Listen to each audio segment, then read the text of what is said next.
Once again here on Talkin Fight from our boxing headquarters here in Toronto, Canada. And today let's go through some of the news headlines, specifically regarding starting right off the bat with a fellow Canadian, Ryan Rozicki, who boxes out of Nova Scotia. You might not have heard about him, but you will soon. WBC mandatory cruiserweight title challenger Ryan Rozicki. He's 20-1, 19 knockouts. Hailing from Sydney, Nova Scotia, Canada, is fresh off his first round knockout of Olanewaju Durandula last month. That victory now sets the stage for a showdown with current WBC cruiserweight world champion Norer Mikhailjan, 27-2, by the way, 12 knockouts. So, in a recent interview with FightNews.com, he had a chance to speak about these upcoming fights and his career. After being congratulated, he says, "Thank you. It could have been King Kong across from me that night, and I was going to get the knockout. Anyone who steps in the ring with me is walking dead. As far as I'm concerned, and Durandula is lucky the ref stopped when he did, because I was ready to fight in there until the death. So no, not surprised. Just give me some reassurance." So what did it mean to have his local crowd who came out to support him in that big fight? Fighting in front of my hometown is so special for me, my family, my friends. I grew up, they were all there to support me, and my fans behind me. There's nothing like it. The energy there that night was unbelievable. Now, what does he know about his WBC Cruiserweight World Champ? "I know everything that I could possibly know, from the first Cruiserweight champion to the last. Holyfield, Bellew, Usyk, we're all boxing greats and held the WBC Cruiserweight World title. The green belt, WBC, is the most prestigious belt in boxing, and I'm honored to be on the level with these boxing greats I just mentioned." So there you go. Some news out of Nova Scotia from great fighter Ryan Rozicki. Look out for his name in the future. Speaking of names, Gervonta Tank Davis is no longer the regular WBA lightweight champion. With Devin Haney giving up super designation, Tank, who has recently changed his name to Abdul Wahid, is now the sole WBA 135-pound king, and he's expected to headline PBC's March pay-per-view card on Amazon Prime. Another name in the news, Martin McCauley, is now the WBA number one rated heavyweight. Previous number one, Deontay Wilder, has dropped completely after his loss to Joseph Parker. WBA has officially changed the name of the 201 to 224-pound division to Bridgerweight. The division was initially dubbed Super Cruiserweight in the WBA rankings. And it looks like WBC Super Lightweight champion Devin Haney may defend against Ryan Garcia next. Garcia against WBA champ Rolly Romero is on the back burner at the moment, it would seem. See if we have some results out of Japan. Yes, we do. Ioka demolishes Perez, and he keeps his WBA 115-pound belt. WBC champ Higa finishes WBC number 5 Navaporn. And WBC number 12 Tatsumi halts WBA number 15 Ventura. Some good fighting out of Japan. Written by our good friend Joe Kazumi, former 13 times amateur national champion, WBC number 12, Hayato Tatsumi, 4-0 now.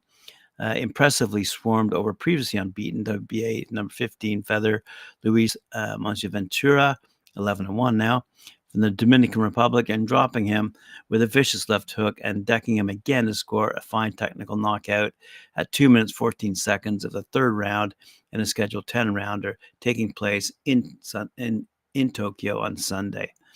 So good to hear boxing taking place during a week that was pretty slow for the rest of the boxing world, I must say. But let's get on to the news and headlines that I see happening all around us. It seems like Eddie Hearn is back at it in the new year. Eddie Hearn says for former WBA super middleweight champ Callum Smith will knock out IBF WBC WBO light heavyweight champ Artur Beterbiev on January 13th when they meet in Quebec, Canada. Hearn really believes in the 33-year-old, and boy, he must. And he's not giving up on his fighter after his rather terrible performances against Canelo Alvarez and John Ryder It sounds like wishful thinking on Hearn's part, as he's got to know what Smith is up against facing Beterbiev.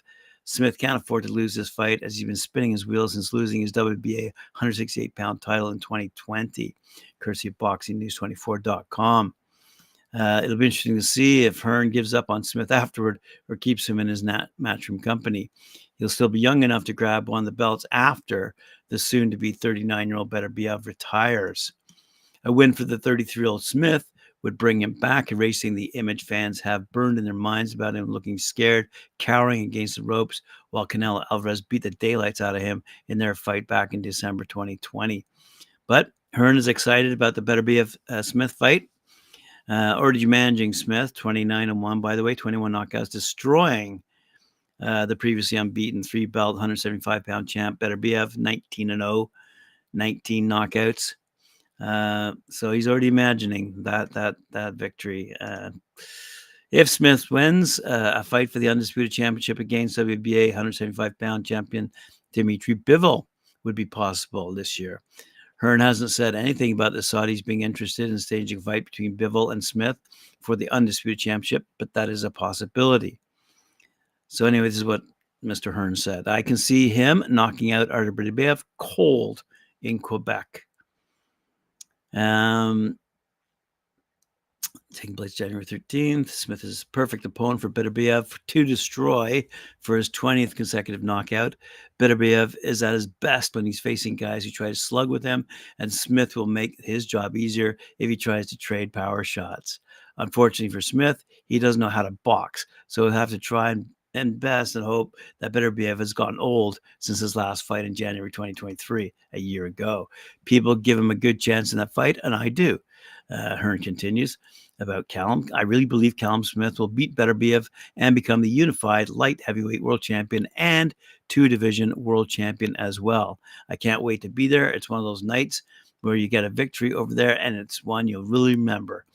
Beterbiev, just started showing a few signs. I think he can be hurt, but a big danger, and Callum has to get it spot on, but I believe he'll do it. Good luck. All right. Oh, this is interesting. Speaking of Eddie Hearn. So let's have a look at Zhelei Zhang and Anthony Joshua and whether that may be a possible matchup to be made. Let's have a look here. It's true, according to boxing247.com, it's true. A fight between Zhang and Joshua would be massive in either China, the UK, or the Middle East. China, with its colossal Birds Nest Stadium, would be hosting a monster event. Well, it's entirely possible Joshua Zhang would sell out Wembley. And of course, the powerful money men in Saudi Arabia can seemingly make any big fight they want right about now. Wherever it were held, Joshua versus Zhang would pull in huge numbers, both at the gate and on TV. But is this fight too risky for Joshua? Does Joshua prefer that talked of fight with Hrgovic for the expected to be vacated IBF heavyweight belt? The Zhang-Joshua fight might be a far more enticing and far bigger commercial fight than a Joshua-Hrgovic fight. But it could be argued how the latter carries the least risk and the most reward of the two fights. If you were AJ, which fight would you want? Eddie Hearn has said Joshua could be back in action in March, and he did mention Zhang as one of the possible opponents. So let's see which fight Joshua, the biggest cash cow of the heavyweight division, picks for his next Rumble. Who do you think?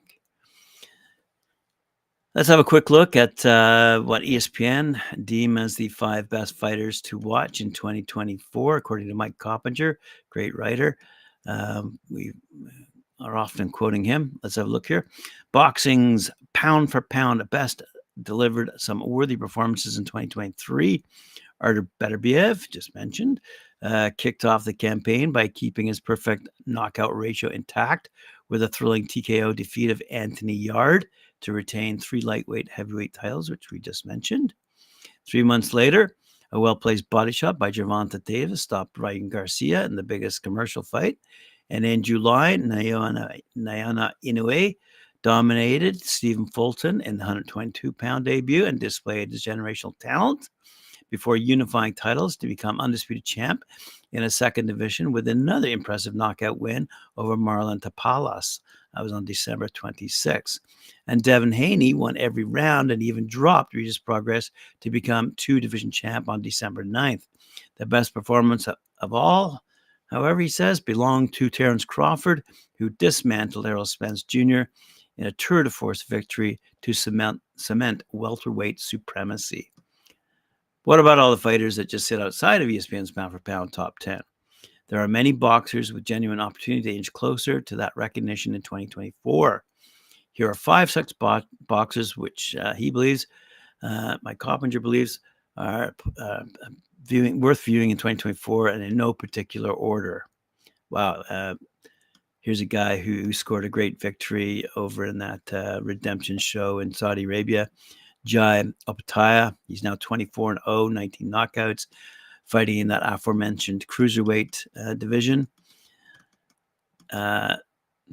Junto Nakatani, 26-0, 19 knockouts, fighting in the bantamweight division out of Japan. Very good. Subriel Mataes, 20-1, 20 knockouts, IBF junior welterweight champion. There's a division that's shaping up. Someone who we've mentioned really a lot this past year, Tim Sayu, 24-0, 17 knockouts, WBO junior middleweight champion. Without a doubt, things are moving up fast for him. Jaron Boots Ennis, 31-0, 28 knockouts, IBF interim welterweight champion. Fighting out of Philadelphia, Tim Witherspoon's hometown. And that, my friends, wraps up our top 5, according to Mike Coppinger at ESPN. What do you think? Give me your comments below. Boxing's best of 2023. I'd also like to see your comments, because I just mentioned a few. Gervonta Davis versus Ryan Garcia, Terence Crawford, Errol Spence, Devin Haney, Beterbiev, Nayana Inoue. Who we got? All right, one last thing, kind of a funny little headline. I'm not going to read the story, but the headline's kind of funny. It is in the vein of Can You Guess?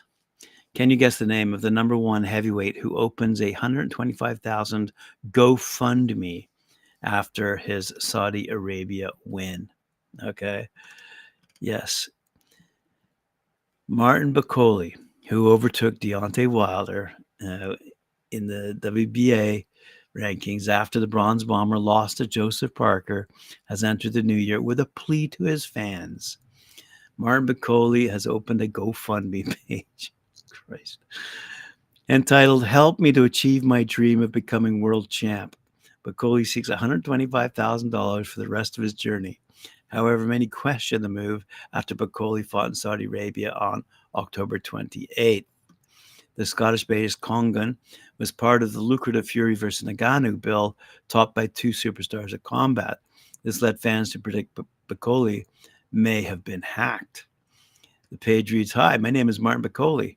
I'm asking my beloved sisters and brothers to help. If there's no hack, which is not confirmed as of the early hours of today, the comments section and donations won't be good reading for Bakole and his team. In addition, the page hasn't taken off. There was only $40 pledged in the first few hours of the page going live. Oh my God, that's too funny. It's the stuff movies are made of. All right. Thanks very much for joining me. Appreciate it. Remember to like, share, subscribe, hit that notification bell. We'll see you tomorrow again, 11 a.m. Eastern time, for another segment of Boxing News Today. Thanks very much again for joining me.